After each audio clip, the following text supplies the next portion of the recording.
like other people. And it is not just a waste. You see, it is an investment.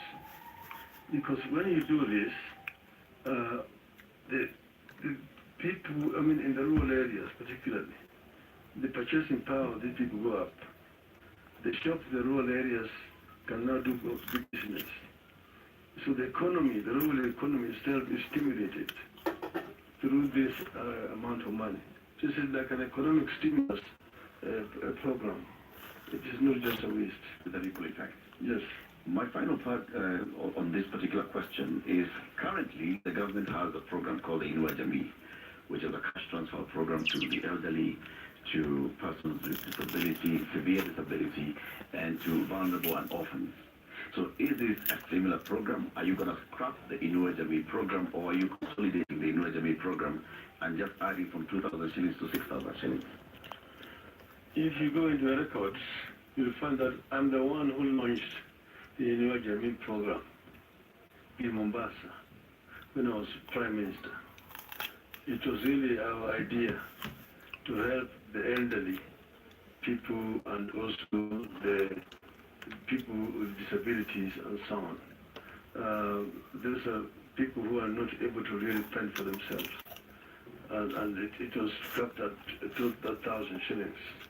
That is a separate program.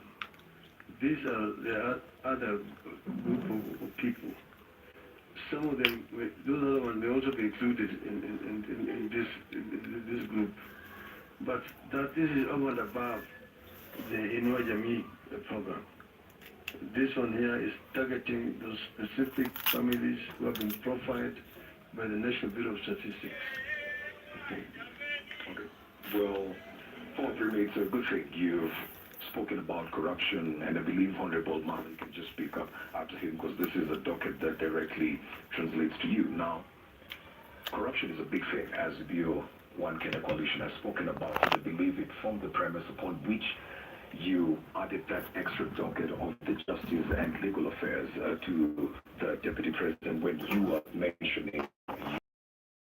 Now, this would necessarily mean that the Deputy President is overseeing policies and issues pertaining to the Justice and Legal Affairs, but many would argue that in the long run it would have a ripple effect in affecting the independence of institutions such as the Office of the Public Prosecutor, we have the DCI, we have the ACC. So how then would you ensure as the executive that you do not compromise on the independence of these institutions that should be so?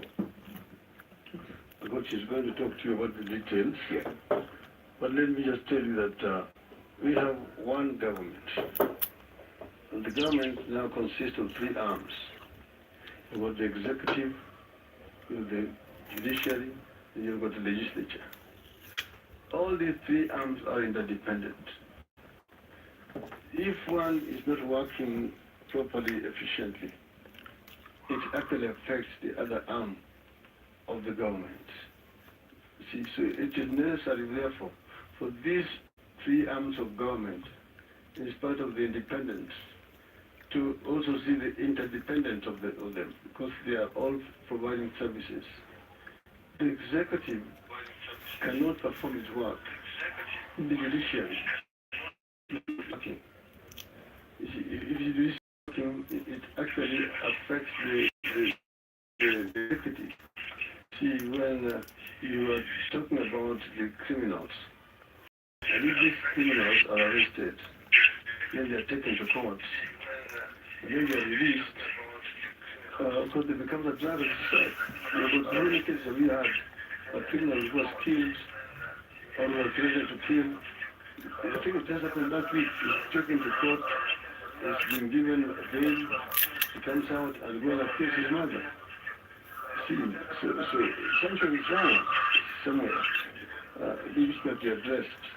The same thing with the legislature.